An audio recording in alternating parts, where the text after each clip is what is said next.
Hi guys, we just got done with the Monterey Pass. That's 9 minutes outside of town here in Waynesboro. We're at the Rinfield Museum, or Rinfield Museum. And who was talking about German heritage? We're gonna go figure out this place. So, Pennsylvania bank corn is actually something Germans would do. They build them into the bank. Let's go find out what this place is all about. This is about German heritage here in Pennsylvania, which, if you don't know, Pennsylvanians are founded on German heritage. So I'm going to go look around. I don't know. I don't see nothing out here.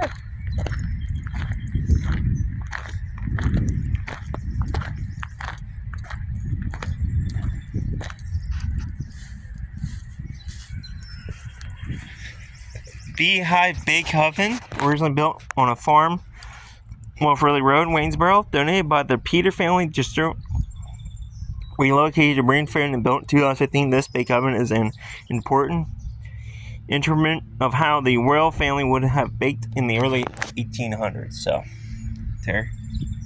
Do we just hike around? Do we pay somebody? I don't know.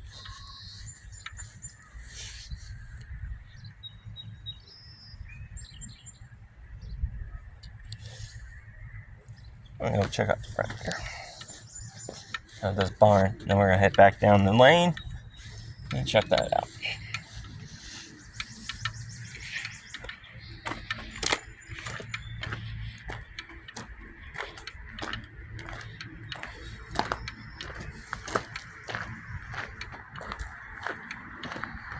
Oops, there's the entrance. Alright, let's just check some of this out. We might make a two-parter.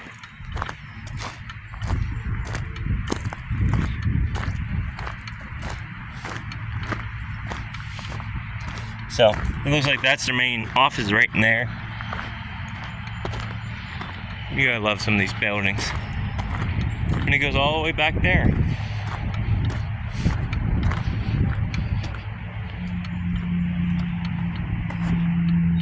A milk house. Rinfield is apparently fortunate to retain several original early 19th century outbuildings. The two structures that flank the Royal House, the Milk House west and the Smokehouse to the east, played their own part in the day-to-day workings of a farmstead. They provide dedicated spaces for processing, preserving, and storing animal protein, fat, and provisions to feed the farm family over time. Milk House, constructed 1810, is a vertical or common architectural style that blends both the Germanic Speicher or Persian shed form and the traditional design of a milking house or milk house in English. It's functionally, the structure served dual roles for the family, covered by wooden shank roof with an overhanging gable. Yeah, okay. With an overhanging gable and a vertical through wooden grill. The upper level serves as a stored chamber for dry food stuff kept in the sacks, barrels, and crates, along with herbs or vegetables hanging from the rafters. The lower level, built of stone and vertically sunk below ground, provided natural refrigeration for perishable items. A 15-foot long by 2-foot wide stone trough, along with the refrigeration for perishable items. A 15-foot long by 2-foot wide stone trough along the western interior wall was historically supplied water by a tree pump installed on a platform in front of the building. A pipe system attached to the underground well diverted water into the milk house, filling the trough to a depth of 8 to 12 inches. Perishable dairy products such as milk, butter, cheese, and eggs were placed in pans or crocks directly in the water, which maintained a cool, non-fluctuating refrigerating temperature. These items were sourced by the family as needed throughout the year. Dairy cow would hand milk. The most popular breed of milk cow during the 19th century was the American milk Devon. Red-haired with a blonde tuft of their tail, Devons were originally from Devonshire, England. They were introduced to the colonies at Plymouth, Massachusetts in 1623. Devons were used as draft animals as well as for dairy. Later on, they were bred with short-horned tail to increase milk production. Dairy cow. Dairy cow would would be hand milked twice a day. Those chores often fell to the women or children of the family who gathered and produced the milk. Once the pail was filled, the fresh milk was stained through cheesecloth to remove any debris.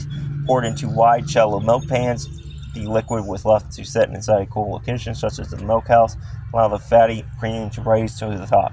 Using a skimmer, the cream would carefully remove, leaving the milk behind. Once separated, the milk could be used for drinking or cooking, and the creams were served for butter making. When enough cream was served, it was placed into a butter churn and moved around firstly to induce air. This allowed the fat molecules to come together or congregate to form a solid mass. Once the butter formed, it was separated from the buttermilk, its liquid, and washed with cool water until it remained clear. Fresh butter would be eaten immediately or mixed with salt for long-term preservation. It could be pressed into curved molds for pasteurization at the table or for commercial sale. Salted butter stored in crocks and kept in a cool place could last for several months or up to a year. And this is something that still happens to this day in Pennsylvania. The milk industry is massive here. So, started right there. I gotta go see if I gotta pay for any of this. Or if it's free just to hike around. Or if it's just a gift shop. It's sidetracked with history.